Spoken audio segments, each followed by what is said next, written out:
പൊറോട്ടയും ബീഫും നൽകി ഞങ്ങളെ പ്രലോഭിപ്പിച്ച് കയറ്റിവിടാൻ മാത്രം അത്രയും ശിശുക്കളാണോ ഞങ്ങള്? പിന്നെ ഇതിനകത്ത് പറയുന്നത് തീർത്തും വസ്തുതാ വിരുദ്ധമാണ്. രഹ്ന ഫാത്തിമയും ബിന്ദു അമ്മിണിയെയും കൂട്ടിക്കിട്ടുന്നത് മറ്റ് ചില അജണ്ടകളാണ്. ബിന്ദു അമ്മിണിയും രഹ്ന ഫാത്തിമ എന്റെ ഫ്രണ്ടാണ്. ഞാൻ ഏറ്റവും കൂടുതൽ സ്നേഹിക്കുന്ന എന്റെ സുഹൃത്തുക്കളിൽ ഒരാളാണ്. പക്ഷേ രഹ്ന ഫാത്തിമയും ബിന്ദു അമ്മിണിയും തമ്മിൽ കൂട്ടിക്കെട്ടുന്നതിന്റെ ലക്ഷ്യം എന്ന് പറയുന്നത് ഇവിടെ വർഗീയ ധ്രുവീകരണം ഉണ്ടാക്കുക, മുസ്ലിം മതവുമായി ബന്ധപ്പെട്ടുകൊണ്ട് പ്രചരിക്കുന്ന വെറുപ്പിന്റെ രാഷ്ട്രീയം നമുക്കറിയാം ഇന്ത്യയിലെമ്പാടും. അപ്പൊ അതുകൊണ്ട് തന്നെ രഹ്ന ഫാത്തിമ എന്ന പേരും അതുപോലെ തന്നെ ബീഫിന്റെ രാഷ്ട്രീയം കൂട്ടിക്കെട്ടുക എന്നുള്ള അജണ്ടയാണ് ഇവിടെ പ്രേമചന്ദ്രൻ നടത്തിയിരിക്കുന്നത്. പ്രേമചന്ദ്രന് വളരെ കൃത്യമായിട്ട് അറിയാവുന്നതാണ് രഹ്ന ഫാത്തിമയും ബിന്ദു അമ്മിണിയും അല്ല ഒരുമിച്ച് ശബരിമലയിലേക്ക് പോയത് എന്നുള്ളത്.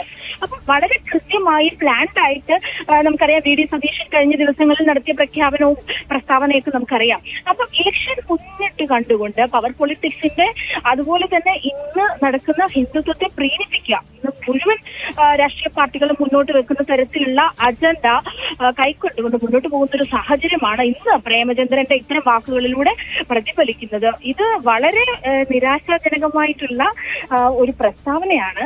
ഒരു MP സ്ഥാനത്തിരുന്നു കൊണ്ട് അദ്ദേഹം ചെയ്യാൻ പാടില്ലാത്ത ഭരണഘടനാ മൂല്യങ്ങൾ ഉയർത്തിപ്പിടിക്കേണ്ടുന്ന ബാധ്യതയുള്ള ഒരു MP ആണ് അദ്ദേഹം. ആ സ്ഥാനത്ത് തന്നെ അപമാനിച്ചിരിക്കുകയാണ്.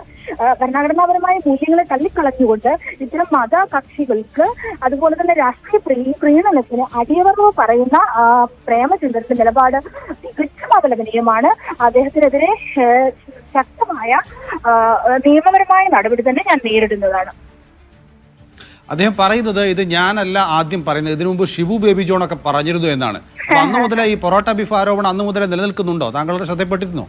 അല്ല, MP ആയിരിക്കുന്ന ഒരാള് ഇത്തരത്തിൽ ബാലിശമായിട്ടുള്ള സപ്പോർട്ടിംഗ് ആയിട്ടുള്ള ഡോക്യുമെന്റ്സ് മറ്റുള്ള ആളുകൾ പറഞ്ഞിരുന്നു, അങ്ങനെ മറ്റുള്ള ആളുകൾ പലതും പറഞ്ഞു പോകുന്നത് കേട്ടെടുക്കുന്ന ഒരാളാണോ ഒരു ഭരണഘടനാപരമായ സ്ഥാനത്തിരിക്കുന്ന ഒരാൾ ചെയ്യേണ്ടത്?